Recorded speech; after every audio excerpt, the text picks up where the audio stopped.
ইফতারের পর শুরু, সেহরির আগে শেষ। রোজার কারণে পাকিস্তানের 5 দিনের ম্যাচ হচ্ছে রাতে। টেস্ট ম্যাচ সাধারণত হয় দিনের আলোয়, তবে রাওয়ালপিন্ডিতে চলমান প্রেসিডেন্টস ট্রফির ফাইনালকে বলা হয় শীতকালীন টেস্ট।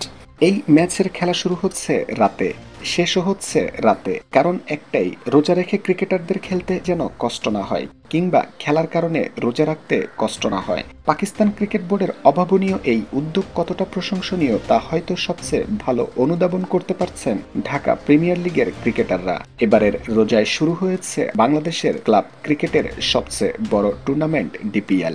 একে তো রোজা, তার উপর ধেয়ে আসছে গরমের মৌসুম। 50 ওভারের এই টুর্নামেন্ট খেলতে তাই অনেক ক্রিকেটারই রোজা রাখতে পারছেন না। যারা রোজা রেখেছেন তাদের আবার বেশ কষ্টই হচ্ছে, বাড়ছে চোট ও অসুস্থতার ঝুঁকিও। পিসিবি ক্রিকেটারদের ধকলের বিষয়টি মাথায় রেখে প্রেসিডেন্ট ট্রফির ফাইনাল আয়োজন করেছে রাতে। 5 দিনের এই ম্যাচের প্রতিদিনের খেলা শুরু হয় স্থানীয় সময় সন্ধ্যা 7:30টায়, অর্থাৎ ইফতারের ঘণ্টাখানেক পর। ততক্ষণে ক্রিকেটাররা আবার খাবার গ্রহণ করে তরতাজা হয়ে ওঠেন। চা বিরতি দেওয়া হয় 9:30টায়। 9:50 শুরু হয় দ্বিতীয় সেশন। 11:50 দেওয়া হয় নৈশভোজের বিরতি।